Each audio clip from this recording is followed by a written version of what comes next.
Sa wakas nga ay malalaman na ni Annalyn kung sino ang taong tumutulong kay Moira sa loob ng kulungan dahil sa makikita niya ang ebidensya ng pagbibigay ng pera ni Doc Carlos kay Moira.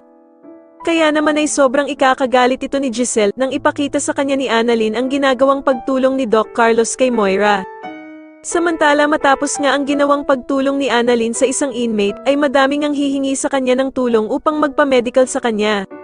Kaya naman ay hindi nga matitiis ni Annalyn na tulungan sila at dito nga ay magkakaroon ng medical mission ng Apex Hospital sa pangunguna ni Doktora Annalyn.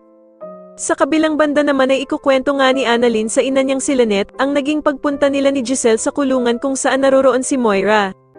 At dito nga ay sobrang ikakagulat ni Lynette ang sinabi sa kanya ng anak niyang si Annalyn na humingi nga daw ng tawad itong si Moira sa kanila.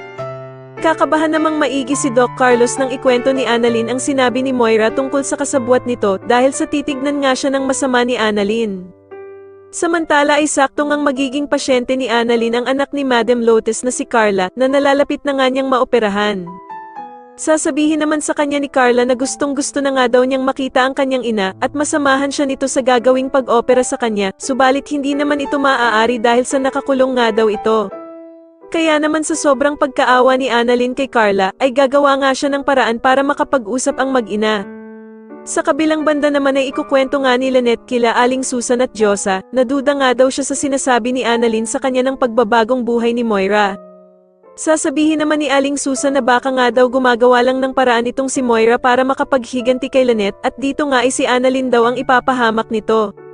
Sa tingin niyo totoo na nga kaya talaga ang pagbabago ni Moira, o tama si Aling Susan na gumagawa lang ito ng paraan para makapaghiganti sa kanila, mas lalo na nga talagang nagiging exciting ang mga susunod na kaganapan kaya naman ay mas lalo pa nating abangan ang mas lalong gumigandang abot kamay na pangarap. Maraming salamat po sa inyong panonood at sana po ay ma-subscribe niyo ako. Maraming salamat po.